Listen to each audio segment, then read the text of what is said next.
저는 교회가 많아져야 한다고 생각합니다. 영혼 구원을 위한 교회, 정말 말씀에 근거해서 진짜 믿음을 전하는 교회가 더 많아져야 한다고 생각합니다. 요즘 많은 사람들이 교회가 위기라고 말합니다. 성도들도 교회가 위기라고 말하고 목사들도 교회가 위기라고 말합니다. 실제로 많은 교회가 문을 닫고 있습니다. 그래서 많은 목사님들이 위기에 처해 있습니다. 그런데 저는 제 자녀들이 목회자가 되었으면 좋겠습니다. 그 길을 위해서 기도하고 있습니다. 왜냐하면 영혼 구원을 위해서 살다가 죽는 것이 하나님이 가장 기뻐하시는 일이고 가장 큰 축복이라고 믿기 때문에 그렇습니다. 저는 당연히 직업에 귀천이 없다고 생각합니다. 그럼에도 목사와 선교사라는 것이 정말 귀한 하나님의 직분이라고 생각합니다. 참 감사하게도 많은 성도님들도 그렇게 생각해 주시고 실제로 여러분들도 저희 사역자들에 대해서 정말 존경해 주시고 귀하게 여겨주시는 것도 사실입니다. 그런데 이상하리만큼 신학교에 간다고 하면 말리게 되는 것이 현실입니다. 저도 신학생이 되고 나서 어른들에게 가장 많이 들은 이야기가 왜 그렇게 어려운 길을 택하느냐 였습니다. 제 3자는 그나마 괜찮습니다. 부모님들은 아이들이 신학생이 된다고 하면 뜯어 말리기 시작합니다. 꼭 그 길을 가야 하는가? 정말 힘든 삶이고 너의 삶이 어쩌면 구질구질해질 수도 있다. 실제로 저희 아버지가 저를 말리시면서 하셨던 말씀입니다. 그런데 말리는 부모들만 그렇게 생각하는 것이 아니라 신학생들도 그렇게 생각합니다. 많은 신학생들이 이제 다 끝났다라고 생각해요. 재미는 다 끝났다. 세상의 화려한 것들을 이제 즐기지 못한다라고 신학생들이 생각합니다. 그래서 어느 신학생들은 목사 안수 받기 전까지 자기는 아무것도 아니니까 나는 목사 안수 받기 전까지 먹고 마시는 것에 즐기는 것을 힘쓰겠다라 그래요. 목사가 되면 아무것도 못하니까 목사 안수 받기 전에 내가 다 한번 즐겨보겠다라는 것이죠. 신학생들은 예수님처럼 살기로, 예수님만 바라보며 살기로 결단하고 신학교에 간 것입니다. 그들 스스로에서 결단해서 간 것이죠. 그런데 시작하기도 전에 그런 마음을 먹으니 슬퍼지는 것입니다.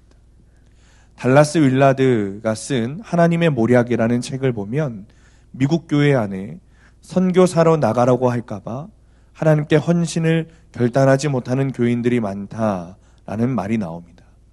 저는 한국 교회만 그런 줄 알았더니 미국 교회도 똑같다는 거예요. 왜 그런 걸까요? 두렵기 때문이죠. 내가 가지고 있는 것, 세상의 즐거움, 그것을 빼앗길까 두려운 거예요. 여전히 죄의 종노릇, 세상의 종노릇을 하는 것이죠. 이미 세상이 나의 주인이 되어 있고 나는 그의 종노릇을 하고 있는 거예요. 우리는 그렇게 태어났고 우리는 그렇게 죄인의 모습으로 이 세상을 살아갑니다. 우리는 너와 나는 다르다고 생각하지만 나는 좀 더 깨끗하고 너는 좀 더 흉악스럽다고 생각하고 너는 좀 촌스럽고 나는 세련됐다고 생각하지만 그러나 다 똑같은 죄인이에요. 조금 더 깨끗한 죄인, 조금 더 흉악한 죄인, 조금 더 세련된 죄인, 조금 더 촌스러운 죄인. 그냥 다 똑같은 죄의 노예로 살아가다가 우리가 인생을 끝내는 것이죠. 물론 그 중에는 세상에서 성공해서 이것저것 좀 누리다가 세상을 즐겁게 사는 사람들도 있습니다. 권세를 누리기도 하고 세상이 주는 달콤한 맛을 보기도 하고 끈적끈적한 유혹과 우리의 볼거리들을 누리며 살아가기도 합니다. 이 세상 살면서 마치 천국에 부럽지 않은 그런 삶을 살다가 가는 사람들도 있습니다. 그렇게 살다 보면 죄와 싸우지 않고 죄와 순응해서 적당히 그냥 의로운 척, 깨끗한 척, 이 정도면 괜찮다고 생각하는 척 포장하고 슬쩍슬쩍 양심을 속이며 살아가게 되는 것이죠. 그렇기 때문에 우리가 두려운 마음이 드는 거예요. 복음이 실제가 될 때, 예수 그리스도가 내 안에 들어올 때, 내가 정말 믿음을 가지게 될 때 내가 어떻게 현실을 반응해야 되는지 그것을 알기 때문에 내가 두려운 것이죠. 복음을 만나면 이 모든 것을 다 포기해야 되기 때문에 이 모든 것을 어떻게 포기하고 살까 두려운 거예요. 박한수 목사님이 이런 말씀을 하셨어요. 교회에 3개월만 다녀도 내가 뭘 해야 되는지 뭘 하지 말아야 되는지 다 안다. 바보 천치라도 하나님이 뭘 좋아하시고 뭘 싫어하시는지 다 안다는 거예요. 그런데 하나님이 좋아하시는 것을 하지 않고 하나님이 싫어하는 것을 그대로 하는 이유는 내가 이 세상 즐거움을 잊어버릴까 즐거워하기 때문이죠. 이렇게 세상의 것을 포기하지 않고 이 땅에서 즐거움만 추구하며 살기에는 정말 심각한 문제가 있습니다. 이 세상에서 그냥 즐길 것 다 즐기고 내가 누릴 것 다 누리며 그냥 세상에서 죄의 종로를 타며 살다가는 아주 큰 문제이자 큰 팩트가 하나 있습니다. 저를 한번 따라해 보시겠습니까? 하나님은 살아계신다.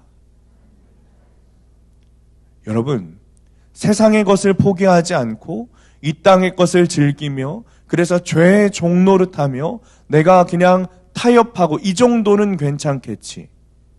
그래서 내가 이거 포기하고 다시 그 길로 가도 되겠지. 라고 세상 죄의 종의 하수인으로 살아가기에는 너무 큰 문제가 있어요. 하나님이 살아계신다는 거예요. 하나님은 지금도 시퍼렇게 살아계셔서 우리의 삶을 지켜보고 계세요. 우리의 모든 것을 다 알고 계시고 그 마음을 감찰하고 계세요. 심판은 분명히 있고 우리가 죽는 그 순간 우리는 하나님의 심판대 앞에서 영원한 죽음과 영원한 생명 중 하나로 구별될 거예요. 하나님이 안 계시고 심판도 없으면 영생도 없으면 그냥 육신의 정욕과 안목의 정욕과 이생의 자랑으로 그냥 이 세상 좀 즐기며 사는 것도 큰 문제가 되지는 않습니다. 그러나 하나님은 살아계시고 심판은 우리를 기다리고 있고 영원한 운명 또한 우리 앞에 분명히 그 운명이 놓여 있기 때문에 마냥 세상에 적응해서 그냥 다 포기하고 세상 것을 즐기며 타협하고 이전 것을 내가 주님께 돌아왔던 것을 다시 되돌아 세상으로 가는 것은 너무 위험한 문제라는 거예요. 홍해를 눈앞에 둔 이스라엘 백성들의 두려움이 바로 그 두려움이었어요. 하나님께서 이스라엘 백성들에게 엄청난 구원을 주셨죠. 430년이라는 포로 생활을 마치고 애굽에 그 10가지 재앙을 내리시며 바로가 스스로 이스라엘 백성들을 내보내는 그런 엄청난 구원을 이스라엘 백성들이 몸으로 체험하고 눈으로 보았습니다. 하나님께서 구원자라는 사실을 믿을 수밖에 없는 사건들이 그 삶의 증거들이 이스라엘 백성들에게 그리고 우리의 삶에 너무나도 많이 있습니다. 그런데 그들 눈앞에 다시 홍해가 나타났어요. 누군가 옆에서 이야기하는 거예요. 이렇게 사는 것이 문제냐? 이렇게 그냥 뒤도 보지 않고 예수님만 바라보며 사는 것이 문제냐? 뒤에 바로의 군대도 쫓아와요. 경제적인 문제. 누군가 가족들이 핍박하고 말리는 문제. 그러자 자신의 실체가 드러나죠. 심히 두려워하기 시작합니다. 몸은 구원받았을지 몰라도 여전히 죄의 종로를 타던 그의 습성에서 빠져나오지 못하니 두려워하며 모세에게 말하는 것이죠. 보라, 내가 차라리 애굽에서 종로를 타는 것이 나을 뻔했노라. 다시 말하면 출애굽이라고 하는 이 사건, 이 구원의 사건, 놀라운 복음의 사건이 나에게 실제가 되지 않은 거예요. 알기는 압니다. 복음이 좋은 것이라는 건 알아요. 너무 좋고 아름답고 기쁜 소식이라는 것 여러분 여기 앉아있는 모든 분들이 다 알고 있습니다. 그런데 그것을 받아들이지를 못해요. 실제가 되지 못해요. 알기만 알다가 바라만 보다가 비참하게 죽는 사람들이 너무 많다는 거예요. 심지어 내가 알고 있는 복음을 다른 사람에게 전하기도 합니다. 전도하기도 합니다. 그래서 실제로 열매도 맺어집니다. 그 사람이 구원받아 천국에 가기도 합니다. 그런데 그 복음을 전한 나는 세상에 살면서 복음을 안다고 말하고 복음을 이고 다니고 지고 다니지만 복음을 받아들이지 못하고 실제가 되지 못해 복음과 나는 아무런 상관이 없는, 그래서 결국 그 심판의 날 영원한 생명이 아니라 영원한 죽음으로 가게 되는 그 일이 나에게 주어진다는 거예요. 저에게도 그럴 때가 있었습니다. 내가 설교하는 말은 너무나도 아름답고 다른 사람들을 위해서 기도해 주는 것은 너무나도 아름답고 난 너무 행복하고 전혀 문제가 없고 정말 내 삶이 너무나도 거룩해 보이는, 그래서 신학교 친구들이 한 번은 혹시 너는 여자를 안 좋아하는 것 아니냐라고 오해할 정도였어요. 그런데 제 안에 여러 가지 허탈감이 있었어요. 복음이라는 것을 들고 내가 다른 사람들에게 설교도 하고 기도도 하고 전하기도 하지만 나에게 실제가 되지 않으니 작은 도전이 오고 낙심이 오는 사건이 찾아오면 절망에 빠지기도 했습니다. 다른 절망이 아닙니다.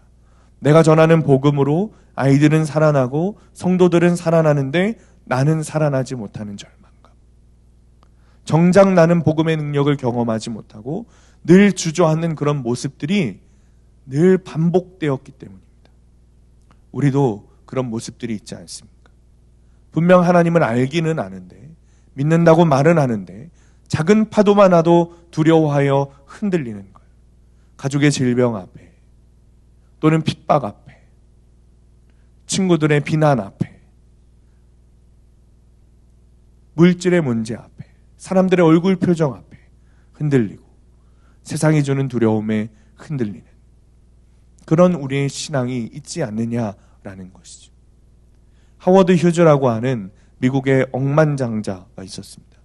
영화를 만들기도 했고 항공사 사장이기도 했습니다. 굉장한 부자죠. 그런데 이 사람이 호텔에서 죽었는데 죽은 이후에 부검을 해보니 영양실조로 죽었다는 거예요. 억만장자가 영양실조로. 사람에 대한 두려움. 왜 영양실조를 걸렸는가? 사람에 대한 두려움.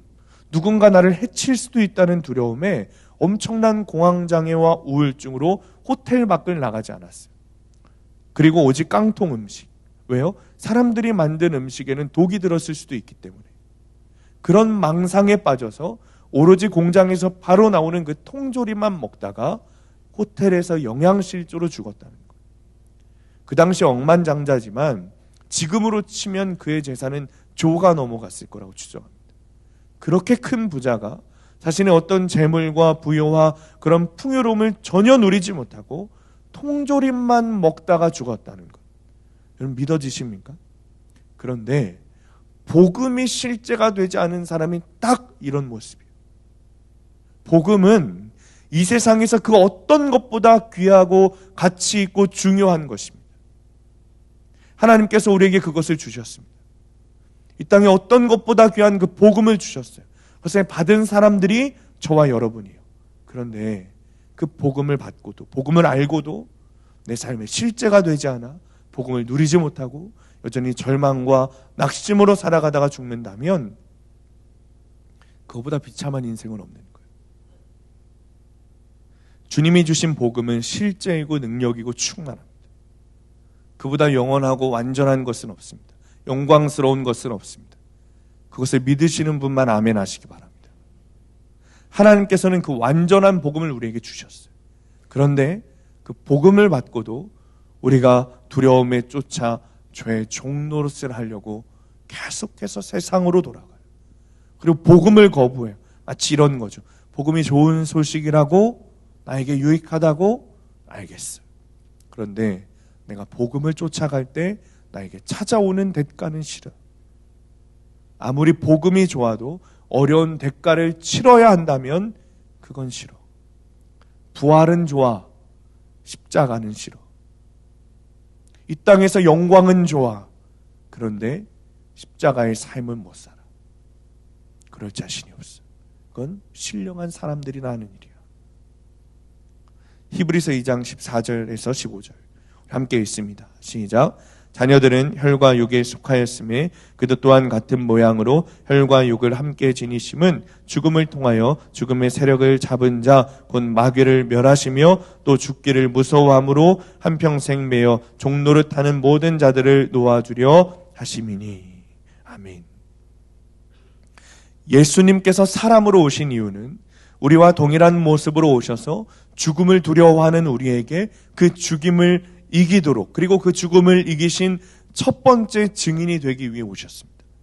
그래서 죽음의 권세를 가지고 사람들을 농락하고 사람들을 두려워하고 사람들을 절망하게 하는 마귀를 멸하시고 죽음이 두려워 평생 마귀의 종노릇하는 우리에게 자유하게 풀어주시려고 이 땅에 오셨어요. 여러분은 순교자가 복되다고 생각하십니까? 그렇다면 순교자가 되기를 바라십니까? 순교자가 복되다고 생각은 하지만 순교자가 되고자 하는 것은 싫어요. 순교보다 더 큰 은혜, 하나님이 주시는 구원의 은혜는 모르기 때문이죠. 복음을 통해 주어지는 구원의 은혜는 모르는 거예요. 복음이 실제가 되지 않은 거예요. 우리에게도 순교하라는 말씀을 하실 때 그것이 두려워하지 않을 믿음이 필요합니다. 다 선교사가 되고 다 목사가 되라는 말이 아니에요. 순교보다 더 큰 주님의 은혜, 그것을 알고 그것을 소망하는 믿음이 우리에게 있어야 된다는 거예요. 리차드 범브란트 목사님이 루마니아가 공산화된 후에 1948년에 체포돼서 14년 동안 투옥되었습니다. 그리고 고문을 당했어요. 그러다가 1964년 극적으로 사람들의 구명활동으로 풀려났어요. 풀려나신 이후에 목사님이 미국 상원의원에서 증언을 하셨는데 18군데의 몸에 상처를 보여주시며 이런 이야기를 했어요. 나는 고문을 당하며 예수 그리스도를 위하여 고난을 당하였기 때문에 기뻐했고, 나를 고문하는 공산당원들은 나에게 고통을 주며 기뻐하였으니 우리는 다 같이 기뻐했습니다. 예수님을 믿어도 두려움이 해결되지 않습니다 하는 분들이 있으실 거예요. 여러분, 제자들은 3년 동안 예수님과 동고동락했습니다. 그리고 그들은 겟세마네 동산에서 예수님이 피땀 흘려 기도하실 때 함께 있었습니다. 그러나 여전히 두려움을 이길 수 없었어요. 엠마오로 가는 두 제자는 예수님과 함께 걸으며 대화했지만 두려움과 슬픔은 해결되지 않았어요. 이것은 많은 그리스도인들이 당황해하는 일입니다. 예수님을 믿고 내가 정말 교회에도 다니고 예배도 드리는데 여전히 세상이 두렵고 고난이 두려워요. 이유는 한 가지, 복음이 실제가 되지 않은 거예요. 그러나 성경인 분명히 말하기를 디모데후서 1장 7절에 하나님이 우리에게 주신 것은 두려워하는 마음이 아니오 오직 능력과 사랑과 절제하는 마음이니. 정말 고난 앞에서, 정말 어떤 문제 앞에서, 믿음의 흔들림 앞에서 두려워하지 않을 수 있습니까? 여러분, 방법이 있어요. 주님이 부르시는 그 복음으로의 초대에 응답하면 돼요. 출애굽기 14장 13절 말씀, 오늘 본문 말씀이에요. 우리 한 번 더 함께 읽습니다. 시작. 모세가 백성에게 이르되 너희는 두려워하지 말고 가만히 서서 여호와께서 오늘 너희를 위하여 행하시는 구원을 보라. 너희가 오늘 본 애굽 사람을 영원히 다시 보지 아니하리라. 아멘. 사랑하는 성도님들, 우리 아버지 하나님께서 말씀하십니다. 두려워하지 말라. 가만히 있으라. 그리고 하나님의 구원을 보라. 주님께서 이 완전한 복음, 그렇게 할 수 있는 복음의 능력, 그 복음을 우리에게 주셨어요.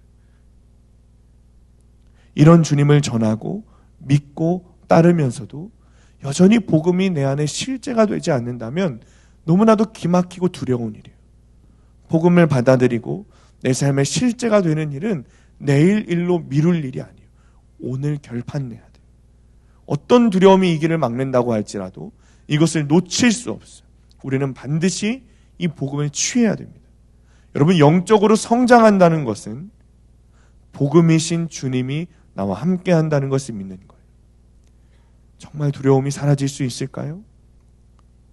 이런 물음을 하시는 분들, 여러분, 어릴 적에 어두운 곳을 혼자 갈 때면 얼마나 무섭습니까? 저도 굉장히 무서워했던 것 같아요. 여러분들도 다 그런 경험이 있으실 겁니다. 그래서 막 괜히 소리 지르기도 하고 막 혼자 손을 휘저으며 소리 지르며 뛰어갔던 적도 있습니다. 그런데 여러분, 아무리 어두워도 두렵지 않을 때가 있어요. 어두운 곳을 지나가도 전혀 두렵지 않을 때가 있어요. 아빠가 내 옆에 있을 때예요. 아빠가 손을 붙잡고 아무리 어두워도 내가 아버지와 함께 있다는 사실을 알고 있기 때문에 나는 전혀 두렵지 않습니다. 사랑하는 성도님들, 주님께서 우리에게 말씀하세요. 두려워하지 말아라. 가만히 있어라. 그리고 하나님의 구원하심을 보라. 우리가 두려워한다는 것은 결국 무슨 의미인가? 우리 안에 하나님의 부재를 인정하는 거예요. 내 안에 하나님이 없다는 것의 증거인 거죠. 하나님이 나와 함께 하신다면 난 두렵지 않게 돼요. 우리가 잊지 말고 계속해서 해야 할 것은 주님을 바라보고 주님을 내 안에 모시고 주님과 동행하는 거예요. 어떤 한 철학자가 쓴 글을 봤습니다. 미신 따위는 전혀 믿지 않는 한 과학자 친구 집에 놀러 갔어요. 그런데 이 과학자 친구 집에 가보니까 현관에 부적이 딱 붙어 있더래요. 그것을 보고 친구가 말하기를, 자네 같은 과학자도 이런 미신을 믿나? 우리 집에도 이런 부적은 없다네. 그러자 이 과학자가 말하기를, 나도 절대 믿지 않지. 그런데 말이야, 사람들이 그 부적의 효과가 좋다 그래. 그래서 나도 하나 붙여놓아 보았지. 혹시 여러분, 예수님을 이렇게 믿고 있진 않습니까? 그냥 부적처럼 믿고 있진 않습니까? 혹은 다른 사람들이 믿으니까 그냥 따라해보는 정도는 아닙니까? 내 옆 사람의 고백을 나의 고백으로 취한하며 살고 있진 않습니까? 그것은 진짜 믿음이 아니에요. 존 파이퍼 목사님이 오래전에 한 청년 집회에서 이런 말씀을 하셨습니다. 여러분, 우리가 바다에서 주워오는 그 예쁜 조개 껍질이 우리를 풍요롭게 하지 못합니다. 좋은 집, 좋은 차, 좋은 가족, 좋은 직장, 즐거운 은퇴, 이런 것들을 우리는 조개 껍질 모으듯 모으기를 원하지만 이것은 우리 인생에 아무것도 도움이 되지 못합니다. 조개 껍질을 모으다가 창조주 하나님 앞에 선다고 생각해 보십시오. 그 창조주의자 심판주의신 하나님 앞에 이것을 보십시오. 제 집을 보십시오. 제 차를 보십시오. 제 몸을 보십시오. 제가 모은 이 조개 껍질들을 보십시오. 라고 말할 수 있겠습니까? 이것이야말로 비극입니다. 여러분, 삶을 낭비하지 마십시오. 이런 말씀을 하셨어요. 진짜 두려움을 사라지게 하는 것은 좋은 집, 좋은 차, 좋은 직장, 좋은 가족이 아닙니다.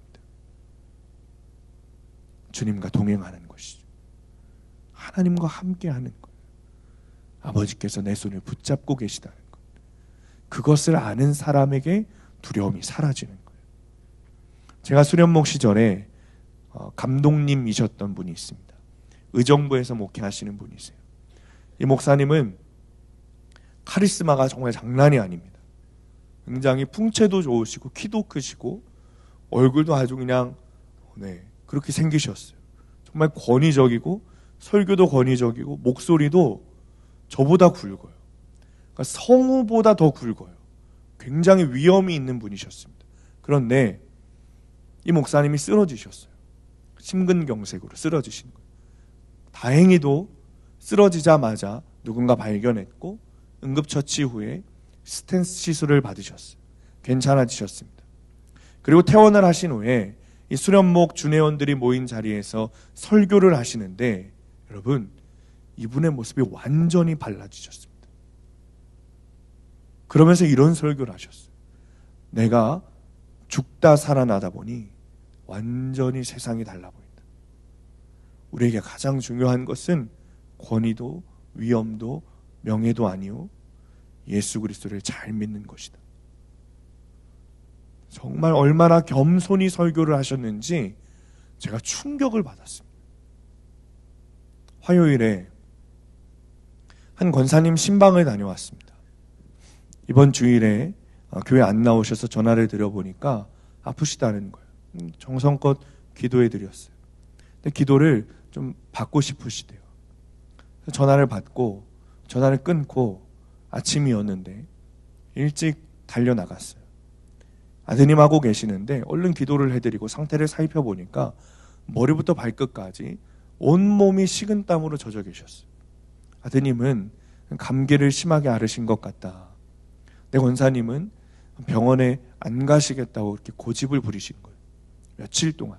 그러니까 아무리 봐도 이건 좀 아닌 것 같아요. 그래서 근처에 병원으로 모시고 갔어요. 갔더니 여기서는 안 될 것 같으니 큰 병원으로 가십시오. 거동이 어려우셔서 119를 불러드리고 주위에 조금 더 나가서 큰 병원에 갔어요.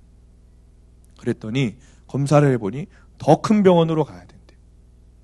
더 큰 병원으로 가셨어요.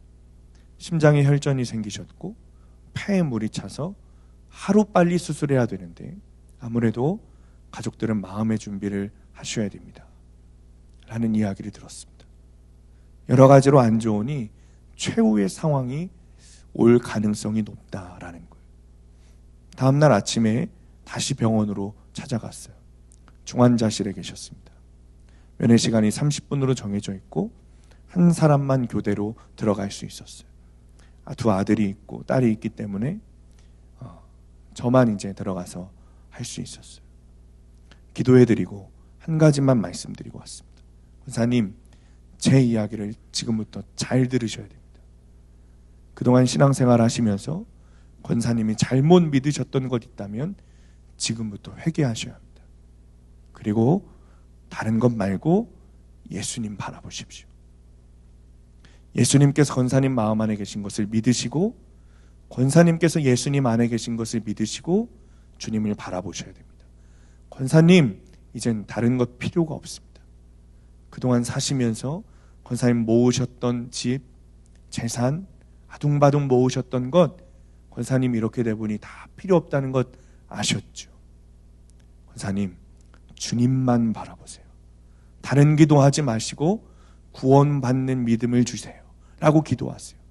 지금부터라도 천국 가는 믿음을 달라고 기도하세요. 권사님이 눈물을 툭툭 흘리시면서 어눌한 말로 아멘, 아멘 하시고는 알겠습니다 목사님, 제가 구원받는 믿음 달라고 기도할게요.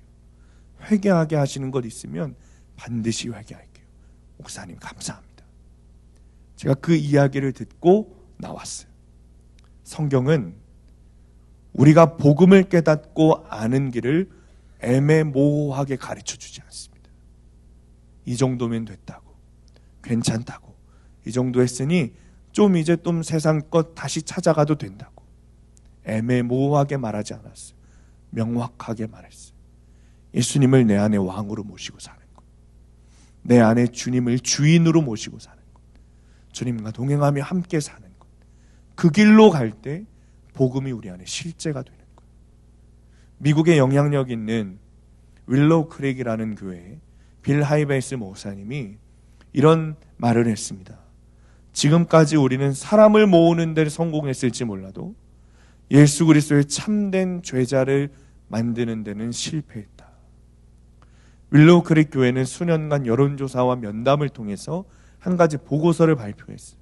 예배, 성경 공부, 전도, 많은 프로그램을 진행했지만 모든 교인들이 자발적으로 참여해서 정말 수만 명의 사람들이 모이는 교회가 됐지만 제자들을, 교인들을 제자들로 만드는 일은 하지 못했다. 예수님께서 사람들에게 말씀하시면서 당신의 제자가 되는 방법을 가르쳐 주셨어요. 나를 따라오라. 자기를 부인하고 자기 십자가를 지고 나를 따라오라. 여러분, 결국 제자가 된다는 것은, 구원받는 믿음을 가진다는 것은 자기를 부인하는 것도 중요하고 자기 십자가를 지는 것도 중요하고 더 중요한 것은 내가 주님을 따라가야 된다는 거예요. 주님과 함께 해야 된다는 거예요. 주님과 동행해야 된다는 거예요. 그것이 교회가 복음을 전하는 목적이고 복음이 실제가 되는 방법이에요. 저번에 부른디 선교사님 이지영 선교사님 오셨을 때 이런 이야기를 들었습니다. 선교지에서도 비교를 한다는 거예요. 어디 선교지는 많은 후원을 받아서 멋진 3층짜리 선교센터를 짓고 수많은 학생들, 사람들과 예배하고 멋진 사역들을 감당하고 또 어디는 열매 없이 그냥 맨 땅에 헤딩하는 선교사님들이 있습니다. 수년을 사역해도 열매가 맺어지지 않는, 그렇다고 열심히 하지 않는 것도 아닌데 정말 그런 땅이 있다는 거예요. 그런데 문제는 사람들이 선교제에 대한 어떤 이해도 없이 그저 보여지는 결과물로 이 선교사는 성공한 선교사, 이 선교사는 실패한 선교사라고 비교하고 판단한다는 거예요. 그런데 더 큰 문제는 선교사들끼리도 비교한다는 거예요. 열매가 없는 선교지에 있는 선교사님들이 내 안에 결과가 없는 것을 보고 우울해하고 좌절하기도 한다는 것이죠. 반면에 정말 열심히 생명 다해 선교해도 열매가 맺어지지 않는 땅에서 선교해도 그렇게 열심히 퍼줘도 배신의 영이 그 땅에 머물러 있어 제대로 한 교회를 세우지도 못하는 선교사님들이 있는데 그 선교사님들 중에는 좌절하지 않고 그럼에도 불구하고 낭망하지 않는 선교사님들도 있더라는 거예요. 이지영 선교사님이 혹시라도 나에게 그런 일이 찾아올 수 있으니 이 두 사람의 차이가 뭔가 고민하고 연구해보니 열매가 없어도 낭망하지 않고 절망하지 않는, 좌절하지 않는 선교사님은 내 사역에 열매가 없어도 배신을 당하고 생명의 위협을 당해도 내 안에 주님이 계시다는 것 한 분만으로 절망하지 않는다는 거예요. 내 안에 계신 주님이 그저 나는 지금 맡겨주신 씨앗 뿌리는 일만 감당하라고 나에게 이 일을 맡기셨기 때문에 난 절망하지 않는다는 거예요. 결실은 누군가 하면 된다는 거예요. 씨 뿌리는 작업을 하는 것이기 때문에 그 일을 주님이 나와 함께하고 계시다는 것을 믿기 때문에 절망하지 않는다는 거예요. 예수님이 돌아가시고 나서 여러분 십자가에 달리시고 나서 그 3일간 제자들의 모습이 어떠했습니까? 여러분 제자들의 모습 기억하십니까? 그들은 주님의 십자가 사건 이후 곧바로 예수님을 전하고 복음을 전하고 교회를 세우는 일에 감당하지 못했습니다. 오히려 반대로 어느 한 집에 모여 두려워하며 서로를 경계하고 있었어요. 가룟 유다를 제외한 11명의 사람들이, 제자들이 다 모여서 벌벌 떨고 있었어요. 공동체로 모여있던 것이 아닙니다. 누군가 한 사람이라도 나가면 그 사람이 우리를 밀고 하지 않을까? 서로를 경계하며 보초서는 거예요. 11명이. 다 의심하는 거죠. 마리아가 달려와서 주님이 부활했습니다 라고 말했지만 소용없었어요. 심지어 그들은 예수님을 만나기도 했지만 두려움이 사라지지 않았어요. 그런 그들이 어떻게 이렇게 아름다운 교회를 세우고 어떻게 그들이 생명을 살리고 복음을 전하고 심지어 사도가 되어 모두 순교를 당하게 되었는가? 끝까지 사명을 감당하게 되었는가? 그 사건은 한 가지 사건이에요. 오순절 다락방의 성령의 임재 사건이에요. 다시 말하면 그 제자들의 마음 가운데 예수님이 찾아오신 사건, 예수님이 함께 하신 사건, 그 사건 하나로 두려워 벌벌 떨며 서로를 의심하고 경계하던 자들이 복음 들고 맞서 싸워 순교를 무서워하지 않고 교회를 세우기 시작했어요. 예수님이 그들 안에 계시자 어떤 두려움, 어떤 위협도 어떤 두려움도 그들을 공격하지 못했어요. 요한복음 18장 9절 말씀 함께 있습니다. 시작. 이는 아버지께서 내게 주신 자 중에서 하나도 잃지 아니었사옵나이다 하신 말씀을 응하게 하려 함이로라. 사랑하는 성도님들, 참 두려운 인생이죠. 염려가 많은 인생입니다. 그러나 우리가 두려워하지 않고 주님을 따르고 복음의 실제가 된 인생을 살 수 있는 이유는 오늘 이 요한복음 18장 9절 예수님의 말씀. 예수님께서 단 한 명도 놓치지 않으시고 우리를 책임져 주시겠다. 주님을 바라보고 주님과 동행하는 자는 한 명도 잃지 않으시겠다.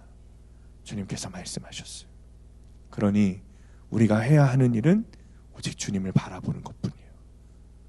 몇 년 전에 아이들과 함께 저 전망대에 간 적이 있습니다. 갔더니 바닥이 유리로 되어 있어요. 무섭습니다. 높은 곳에서 아래가 다 보입니다. 아이가 무서워하면서 제 손을 꼭 붙잡는데 아빠는 안 무서워? 이렇게 물어보는 거예요. 저도 무서웠습니다. 저도 높은 곳을 무서워하는 편이에요.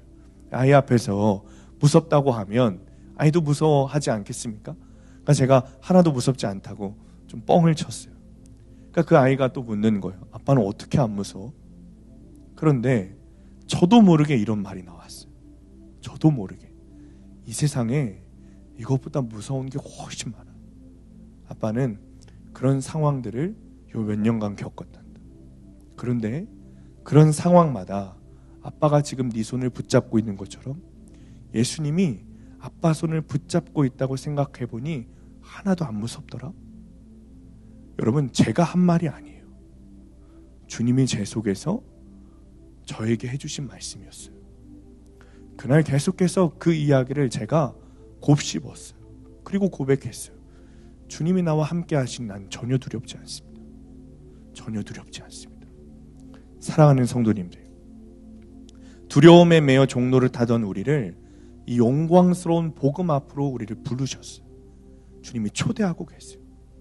우리는 이 엄청난 복음을 눈앞에 두고도 여전히 현실적인 두려움에 붙잡혀 낭망하고 절망하기도 합니다. 출렁이는 홍해 앞에 염려해요. 우리 마음에 다시 애굽으로 돌아갈까? 다시 이 죽는 것보단 낫잖아. 그 시절로 돌아갈까?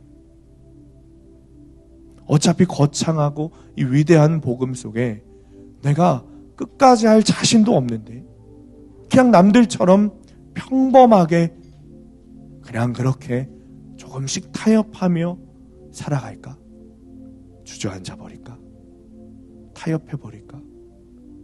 이런 생각들이 우리를 지배할 때가 있어요. 그런 우리에게 주님께서 말씀하세요. 사랑하는 아들아, 사랑하는 딸아, 두려워하지 말아라. 결코 두려워하지 말아라. 너는 그냥 가만히 서 있어라.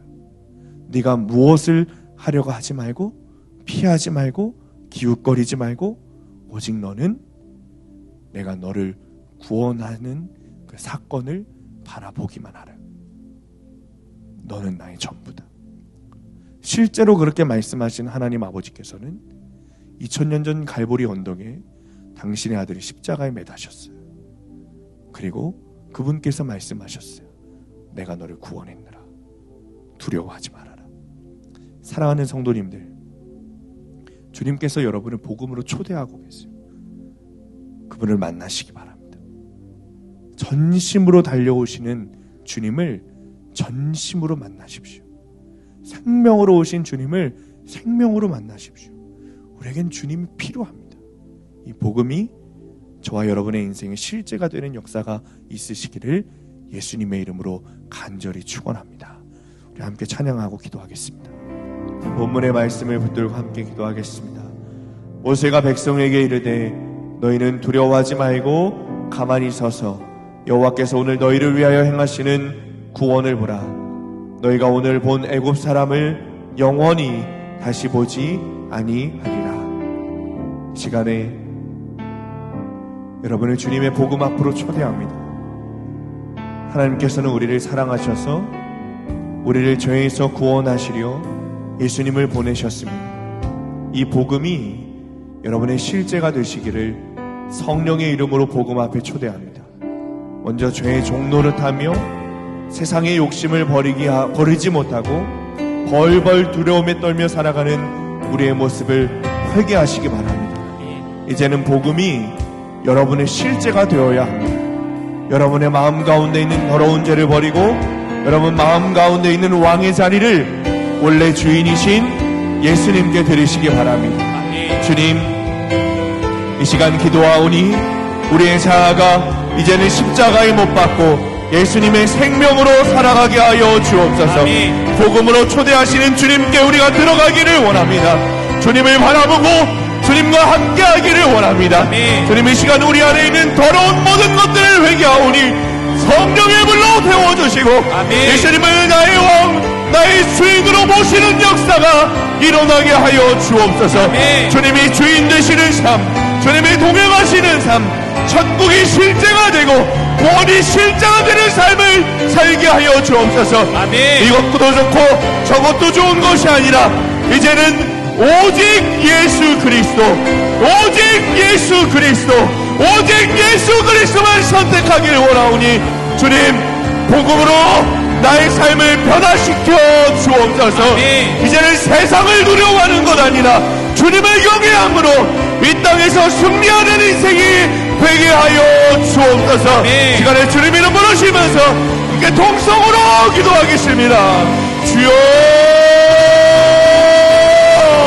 아버지 하나님, 복음으로 초대하시는 하나님께 우리가 부탁하기 원합니다. 하나님, 여전히 팔 걸려 우리를 초대하고 계시는 우리가 믿습니다. 하나님, 이 시간 하나님 역사하여 주옵소서. 하나님, 우리가 그 안으로 들어가게 하여 주옵소서. 하나님, 그 안으로 들어가게 하여 주옵소서. 하나님, 역사하여 주옵소서. 하나님, 나의 힘이 되신 여호와, 예수님을 왕으로 모시게 되기를 원합니다. 하나님, 천국이 실제가 되기를 원합니다. 하나님, 구원이 실제가 되기를 원합니다. 하나님, 이 시간에 우리가 회개하오니 하나님 용서하여 주옵소서. 아버지, 이 시간에 회개하오니 아버지, 우리 안에 있는 하나님을 아버지 하나님, 예수님을 아버지 하나님 성성으로 밀어버리고 하나님을 성성으로 밀어버리고 내 자아가 왕이 되어 세상이 왕이 되어 내 동료를 살아가기 나와 하나님 용서하여 주옵소서. 하나님, 이 시간에 예수 그리스도께서 우리의 왕이 되시는 사건이 일어나게 되기를 원합니다. 사건이 일어나게 되기를 원합니다. 역사하여 주옵소서. 하나님, 역사하여 주옵소서. 하나님, 역사하여 하나님, 역사하여 주옵소서. 하나님, 주님 되시는 삶, 내가 노래하는 삶, 하나님, 실제가 되게 하여 주옵소서. 하나님, 내 안에 계셔서 아버지, 이 시간에도 나의 손을 붙잡고 계시니 하나님, 아버지, 그 손을 붙잡고 하나님 앞에 나아가게 되기를 원합니다. 하나님, 역사하여 주옵소서. 하나님, 역사하여 주옵소서. 이제는 오직 예수 그리스도, 오직 예수 그리스도만 선택하여 주옵소서. 변화시켜 주시고 우리를 두려워하는 것이 아니라 하나님 붙잡아주시고 역사하여 주옵소서. 시간에 치유의 은혜를 누리기 원하시는 분들은 일어나서 기도하시면 되겠습니다. 모든 문제를 주님께 가지고 나오시기 바랍니다. 질병이 있는 곳에 손을 대시고 마음에 상처가 있는 분들은 가슴에 손을 대시고 기도하시기 바랍니다. 믿음의 기도는 병든 자들을 구원하리니 주께서 그를 일으키시리라. 혹시 죄를 범하였을지라도 사하심을 받으리라. 하나님, 이 시간에 예수 그리스도의 보혈을 의지하고 하나님, 주님이 우리에게 주신 말씀을 의지하여 하나님 앞에 나아가오니 하나님, 우리의 당신의 자녀들에게 빛으로 임하여 주옵소서. 우리 주 예수 그리스도께서 채찍을 맞으심으로 말미암아 당신의 자녀들이 치유되었음을 믿사오니 아버지의 성령으로 임재하여 주옵소서. 시간 예수 그리스도의 이름으로 명하노니 나를 속이고 그 마음을 붙들고 있는 염려, 걱정, 근심, 두려움, 공포, 불안, 우울이 떠나갈지어다. 예수 그리스도의 이름으로 명하노니 불면증과 진돌림과 환청과 환시가 떠나갈지어다. 자녀들의 생각을 묻고 있는 미혹의 영과 혼미의 영이 떠나갈지어다.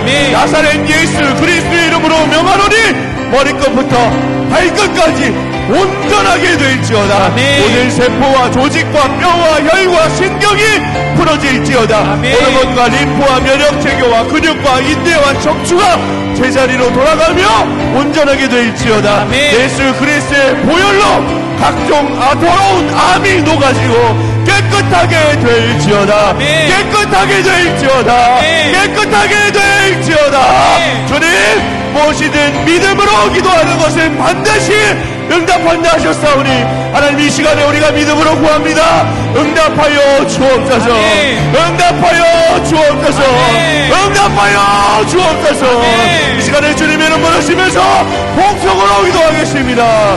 주여, 주여, 나의 힘이 되신 여호와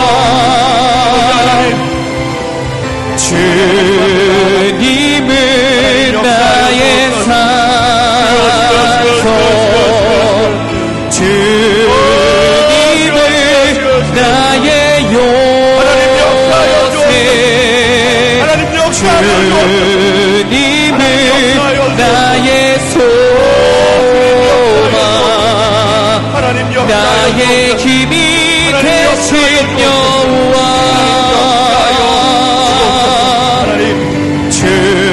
주님은 나의 산소